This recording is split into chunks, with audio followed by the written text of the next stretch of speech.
So we're going to talk about the antipsychotic medication, and these are used for the treatment and the management of various psychotic disorders. And these psychotic disorders are they're basically characterized by a disturbance of reality and a disturbed perception of reality and a disturbance of mood as well as cognitive deficit. And basically there are two types of symptoms, positive and negative. And the positive symptoms are basically typified by hallucinations and illusions and the many causes of psychotic disorders. They can be idiopathic, genetic, and they can be drug induced, and they can be, very importantly, they can also be drug induced, and they can also be because of some insult to the brain, such as a stroke or some form of trauma. So antipsychotic medications can be divided into typical antipsychotics and atypical. The typical antipsychotics are referred to as the first generation, and the atypical are the second generation. We also have a third category, which are the glutaminergic drugs. We also have the glutaminergic drugs, which have their impact on the glutamate receptor, and we have two examples, sarcoserine and betapertin. The first generation antipsychotics primarily have an effect via the dopamine receptors.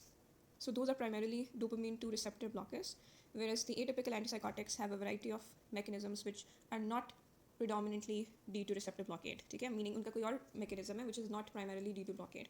It could be present, but if it is present as a secondary effect. We further classify the typical/first generation antipsychotics based on their biochemistry into three main groups and sometimes into four.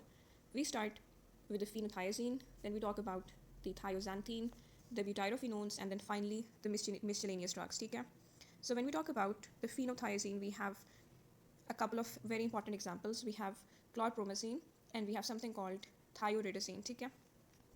So we have two important drugs in the phenothiazine group. We have chlorpromazine and we have thioridazine. We also have another one which is flufenazine, जो कि कुछ respects में differ करती है from the above two. And then in the thioxanthine group, we have thiothiazine, and it's not that important of a drug, but for the sake of classification, we must still know it. And in the butyrofenone class, we have haloperidol and we have droperidol. And in the miscellaneous class, we should probably remember at least one example, pimozide, or more accurately, pimoxide. So these are the typical antipsychotics which we have divided into phenothiazine and into thioxanthine, butyrofenone and miscellaneous. ये typical antipsychotics हैं जिनका primary mechanism of action क्या है, dopamine 2 receptor blockade. और atypical में इस तरह हम एक सेट तरीके से क्लासीफाई नहीं करते फर्दर एटिपिकल को. And atypical primarily have effects via different mechanisms. अब लेट्स डू सम कंपैरिजन. जो फिनोथायजीन्स है ना, उनमें जो first which we already studied, chlorpromazine and thioridazine, they are classically considered as low potent, meaning उनकी जो potency है वो कम है as far as receptor is concerned. Potency का क्या मतलब होता है, affinity for the receptor. And जब उनकी potency कम होती है तो automatically a set dose of these drugs will have less extrapyramidal side effects. What is the reason for that? जब भी central dopamine receptors की blockade होती है तो EPS वाले syndrome develop करता है. But if we have a drug जिसकी potency कम है, for the same dose it would lead to less EPS, less extrapyramidal side effects. इसका मतलब है जो low potency drugs हैं, chlorpromazine and thioridazine, which we've already considered, they have less EPS, but they have a lot of effects which have to do with the blockade of the histamine 1 receptor, and they have a lot of effects which have to do with the effects on the autonomic receptors, primarily the muscarinic 1 receptor and the alpha 1 receptor. Muscarinic 1 receptor एक receptor है parasympathetic group का, जबकि alpha 1 receptor एक receptor है sympathetic group का. दोनों की blockade होती है quite strongly by the low potency phenothiazine. So because of the strong histamine 1 receptor blockade, chlorpromazine and phenothiazine are quite significantly sedative, and they also lead to significant weight gain, at least compared to the drugs in this class which have more potency.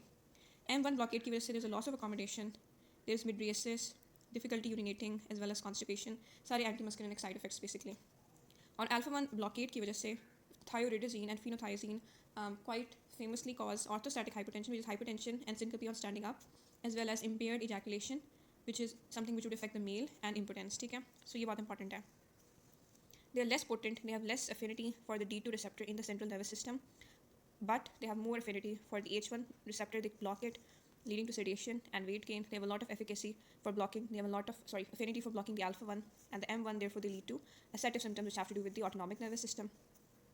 There are certain groups which belong to these biochemical classes which have such a strong how shall I put it, they have such a strong sedative effect that we primarily market them for this purpose. For example, promethazine, which you've probably already studied when you were doing the antiemetics, is marketed as a preoperative sedative, यानी operation से पहले जो sedative इस्तेमाल किए जाते हैं उनमें से one is promethazine. Another thing which must be understood is that pretty much all of the all of the typical antipsychotics can be used as antiemetics, because when we studied the antiemetics, we studied कि वो D2 को block कर सकते हैं, at least some of them do that.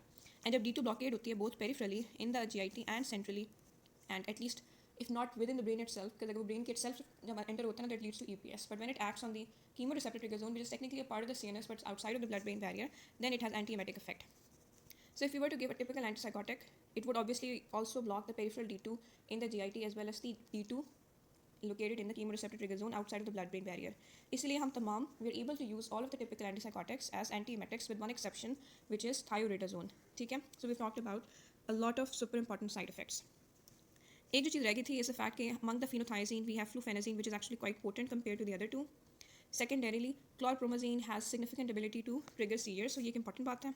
And thioridazine important है because it can lead to QT prolongation, and its use, if unmonitored, can precipitate torsades de pointe, which is a type of arrhythmia.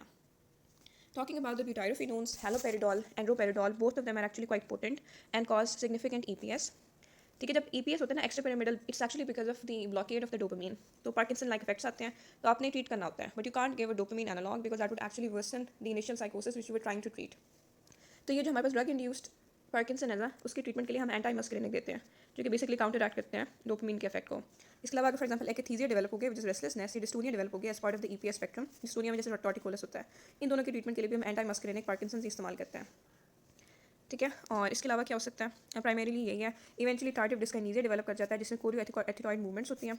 ठीक है, और टार्टिव dyskinesia इतना troublesome क्यों है, because it is eventually irreversible, तो eventually वो irreversible हो जाता है. Let me just show you, यहाँ पर वही वाली बातें लिखी हुई हैं. ग्लूटामेटर्जिक एंटीसाइकोटिक्स के नाम पता होने चाहिए, फार्माकोकाइनेटिक्स एक्सप्लेन की हुई है, nothing too interesting. Side effects, how the side effects happen, the various receptors, the fact that we are interested primarily with the D2 and not with the others. ठीक है, यहाँ पर साइड इफेक्ट्स लिखे हुए हैं, ये मैंने अगेन इस्तेमाल बताए हुए हैं सारे. ठीक है, I'll explain the EPS point later. Anyways, अच्छा, जो भी चीज़ डोपामिन को ब्लॉक करती है, why going into the CNS, crossing the blood-brain barrier, will also inhibit the D2, which is located on the pituitary. ठीक है, जो कि blood-brain barrier के अंदर प्रेजेंट है. और जब ये ब्लॉकेट होती है तो what happens, जब डोपामिन रिसेप्टर्स ब्लॉक हो जाते हैं the pituitary produces uncontrolled amounts of prolactin, leading to hyperprolactinemia. In the female that would lead to amenorrhea, in the male it would lead to galactorrhea and gynecomastia, because जब भी prolactin ज़्यादा होता है तो एक नेगेटिव फीडबैक पड़ता है on the gonadotropins, और जब गोनाडोट्रोपिन्स कम होते हैं तो फीमेल मेंस्ट्रुएट नहीं करती, एंड मेल में गायनेकोमैस्टिया डेवलप हो सकता है और गैलेक्टोरिया डेवलप हो सकता है, among other conditions including impotence. So hyperprolactinemia and EPS को दोनों को याद रखना है, दोनों डिफरेंट पैथोफेज रखते हैं, दोनों इंपॉर्टेंट हैं, दोनों और because of those drugs which have high potency for dopamine blockade. ठीक है, अच्छा, let's talk about the atypical antipsychotics, जिसमें we have clozapine, olanzapine, quetiapine, risperidone, ziprasidone, aripiprazole. Clozapine, olanzapine, इनमें क्या इंपॉर्टेंट बात है, फर्स्ट ऑफ ऑल जब आप एंटीसाइकोटिक्स को छोड़ते हैं, if the patient is stable and you stop giving it, तो ऑलमोस्ट 6 महीने लगते हैं for relapse to happen. Clozapine बहुत अनोइंग है. एक तो first of all it is associated with very severe type of side effects, myocarditis and agranulocytosis, both of which can be fatal. तो जब आप क्लोज़ापीन अगर आपको कभी स्टार्ट करनी ही पड़े तो फॉर द फर्स्ट 6 मंथ्स आपको हर हफ्ते CBC करवानी पड़ती है, and after that every 3 weeks. ठीक है, यानी पहले हर वीकली एंड 3 वीकली. दूसरी बात यह कि अगर आपको क्लोज़ापीन एकदम से रोकनी पड़े ना, तो बाकी एंटीसाइकोटिक्स इतना ट्रबलसम नहीं होते, especially if the patient was stable on them before you have to stop the drug. Clozapine को आप रोकेंगे ना, even if the patient was completely stable, within a very short time interval बहुत ही severe किस्म का relapse होगा. ठीक है, so that is another reason clozapine is quite troublesome, लेकिन समटाइम्स देनी पड़ती है if everything else doesn't work. इसके अलावा क्लोज़ापीन एंड ओलांज़ापीन कैरेक्टरिस्टिकली एसोसिएटेड है with weight gain, there characteristically associated with the metabolic syndrome. इसलिए इनके इस्तेमाल की वजह से ओवर टाइम जो रिस्क होता है स्ट्रोक्स का, cardiovascular disease and cerebrovascular disease का बढ़ जाता है. इसके अलावा वी हैव कुशायापीन एंड ज़ेप्रासिडोन, ये भी इंपॉर्टेंट है. याद रखने वाला पॉइंट ये है कि दोनों की वजह से, कुशायापीन एंड ज़ेप्रासिडोन दोनों की वजह से QT प्रोलॉन्गेशन होती है. सिर्फ दे आस्क के कौन से एंटीसाइकोटिक्स हैं जो कि एसोसिएटेड है with QT prolongation, the answer is quetiapine and ziprasidone, जबकि among the typical it was thioridazine जो कि एसोसिएटेड था. इसके अलावा ये पता होना चाहिए कि जो एरिपिप्राज़ोल है it also has affinity for D2 blockade, लेकिन क्योंकि ये एक पार्शियल एगोनिस्ट है therefore it does not cause any EPS. ये बात भी इंपॉर्टेंट थी. अच्छा, अगर फॉर एग्जांपल एक पेशेंट आता है विद टार्डिव डिस्काइनेसिया, एंड वो क्यों आया, tardive dyskinesia is obviously because of D2 blockade. ठीक है, अब D2 ब्लॉकेड है, इसका मतलब आपने कोई ऐसी ड्रग देनी है जो कि D2 ब्लॉकेड ना करे, so you want to shift to an antipsychotic which has minimal D2 blocking effect, and the answer is quetiapine and clozapine. So instead of the initial drug, you basically shift towards a drug which has less D2 blocking effect, primarily either कुशायापीन or clozapine. एक और condition है न्यूरोलेप्ट malignant syndrome, जो कि basically एक हम कह सकते हैं कि एग्जैजरेटेड फॉर्म है EPS की, जिसमें मसल रिजिडिटी होती है, फीवर होता है बिकॉज स्वेटिंग इंपेयर हो जाती है ना, ऑटोनॉमिक साइड इफेक्ट, और बहुत सारी चीज़ें होती हैं. तो आपने मसल रिलैक्सेंट बेस कंडीशन में देना होता है either diazepam, you might give dantrolene. ठीक है, and you also have to give an anti Parkinson drug, most probably something like anti muscarinic. ठीक है। एंड ऑटोनॉमिक इंस्टेबिलिटी भी होती है न्यूरोलेप्ट मैलिग्नेंट सिंड्रोम में, यानी पल्स भी ज़्यादा स्काई रॉकेट कर सकती है, बीपी भी कम हो सकता है। ये तमाम बातें इंपॉर्टेंट है।